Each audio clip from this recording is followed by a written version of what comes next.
Quando quiser, pode iniciar a intervenção. Com certeza.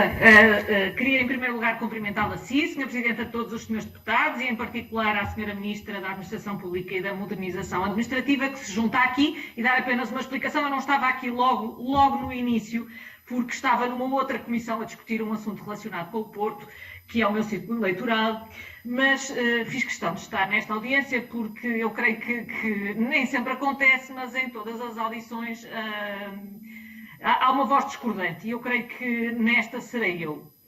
E eu começava pelas suas palavras de equidade, para lhe dizer que há uma discordância de princípio nossa e do CDS em relação a este assunto, em relação às palavras da Sra. Ministra. Não tanto no que se está a discutir do alargamento a mais beneficiários, eu acho que ele é necessário, que é justo e que é até imprescindível à sustentabilidade da própria ADSE. O que me parece que já não é tão compreensível é a questão de princípio, porque aquilo que parece ser uma posição, não apenas da Sra. Ministra, mas de praticamente todos os grupos parlamentares, é que a ADSE deve... Sim, é que a ADSE deve... Eu estou a ouvir um eco. Creio que alguém terá o microfone ligado. Nós estamos a ouvi-la bem, colega, faça favor. Com certeza. Então vou tentar ignorar o eco. É que a ADSE deve continuar a ser um exclusivo, dizia eu, dos servidores do Estado, um sistema em que apenas os funcionários públicos, stricto ou lato sensu, terão acesso. A minha divergência de princípio é que não me parece que isso seja o sistema mais justo.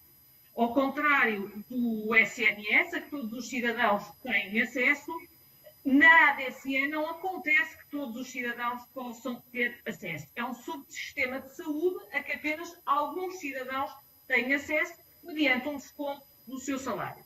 E isto não significa, de maneira nenhuma, estar contra os trabalhadores do setor público. Pelo contrário, não tem nada a ver com isso. Tem a ver que me parece que quando se fala em equidade, e se diz, por exemplo, e é verdade, que não faz sentido haver trabalhadores lado a lado a terem com funções em tudo semelhantes, mas que têm tratamentos diferentes, consoante tenham um contrato de trabalho em funções públicas ou um contrato individual de trabalho, do mesmo ponto de vista e dos princípios, também não faz sentido para mim que haja trabalhadores lado a lado que exercem funções em tudo semelhantes, mas porque num caso a entidade empregadora é uma pessoa coletiva de direito público e noutro caso é um privado, eles têm tratamentos diferentes e um tenha acesso a este subsistema e outro não tenha acesso a este subsistema. A distinção entre trabalhadores deve fazer-se em função das funções, do trabalho, do mérito, de critérios de justiça e de equidade e não em função do estatuto jurídico da sua entidade empregadora. E, portanto, aquilo que me parece que teria feito sentido era um estudo do alargamento da ADSE que permitisse naturalmente a sua sustentabilidade, mas que não o mantivesse como um sistema exclusivo para servidores do Estado ou para funcionários públicos. É uma divergência de princípio e é uma divergência de fundo em relação não apenas à Sra. Ministra, mas a muitos outros grupos parlamentares. Depois, do ponto de vista prático e da sustentabilidade, eu compreendo que não pode haver um alargamento imediato, obviamente, a todos os cidadãos portugueses, até porque o sistema funciona de uma maneira solidária, em que é um desconto que sustenta ao sistema, um desconto sobre o salário, e, obviamente, nós não podemos criar uma situação em que o sistema sistematicamente atraísse pessoas com mais necessidades de cuidados de saúde e menos rendimentos, que por isso simplesmente fizessem colapsar o sistema pela não adesão que é voluntária daqueles que têm maiores rendimentos.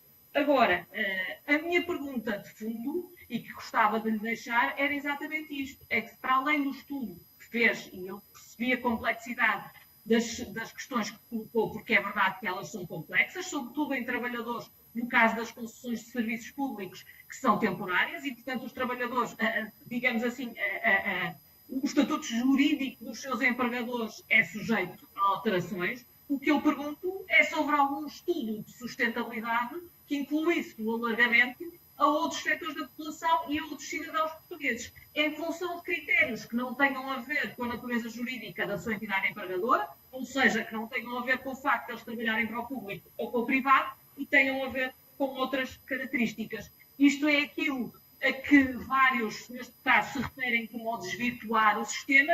Eu ouvi dizer que nisso todos estão de acordo que não queremos desvirtuar o sistema. Eu acho que desvirtuar é tirar a virtude. Eu acho que um sistema em que as pessoas são distinguidas e os trabalhadores são distinguidos, não em função das suas funções ou do seu trabalho, mas sim em função da personalidade jurídica de quem os emprega, não é uma virtude. E, como, por consequência, alargá-lo a outros trabalhadores não seria tirar a virtude, seria, pelo contrário, dar-lhe uma virtude que ele hoje em dia não tem. Muito obrigada.